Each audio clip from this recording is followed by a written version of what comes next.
పద్మవిభూషణ్కు ఎంపిక చేయడం పట్ల రామోజీ గ్రూప్ సంస్థల చైర్మన్ రామోజీరావు ఆనందం వ్యక్తం చేశారు.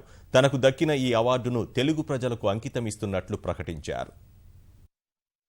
సమున్నతమైన పద్మవిభూషణ్ పురస్కారంతో నన్ను సత్కరించాలని నిర్ణయించిన కేంద్ర ప్రభుత్వానికి, 2 తెలుగు రాష్ట్రాల ప్రభుత్వాలకు వినమ్రతతో కృతజ్ఞతలు తెలియజేస్తున్నాను.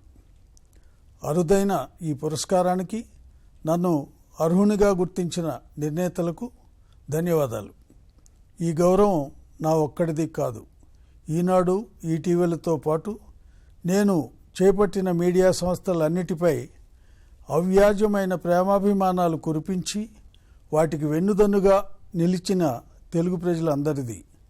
అందుకే ఈ పురస్కారాన్ని తెలుగువారందరికీ అంకితమిస్తున్నాను. ఆనందభరితమైన ఈ ఘడియ 4 దశాబ్దాలు దాటిన నా పాత్రికేయ ప్రస్థానాన్ని స్ఫురణకు తెస్తోంది. సుదీర్ఘమైన ఈ ప్రయాణంలో గర్వించదగిన ఉత్థానాలే కాదు, సంఘర్షణాత్మక ధోరణులు, పెను సవాళ్లు ఎదురయ్యాయి. నిజం పట్ల, ప్రజా ప్రయోజనం పట్ల నిబద్ధతే వాటన్నిటినీ అధిగమించే శక్తినిచ్చిందనడంలో ఏమాత్రం సందేహం లేదు.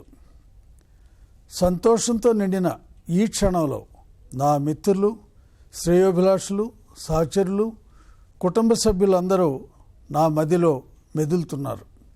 వారి ప్రేమ, ఆదరణ, సహాయ సహకారాలు లేనిదే ఈ స్థాయికి చేరడం అసాధ్యం అనిపిస్తోంది. వారందరికీ పేరు పేరున కృతజ్ఞతలు.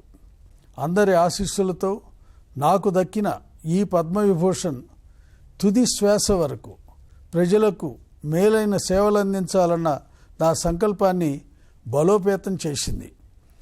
ప్రజా ప్రయోజనం అనే పరమ కర్తవ్యాన్ని మరింత నిబద్ధతతో నిర్వర్తించడానికి స్ఫూర్తిని అందించింది.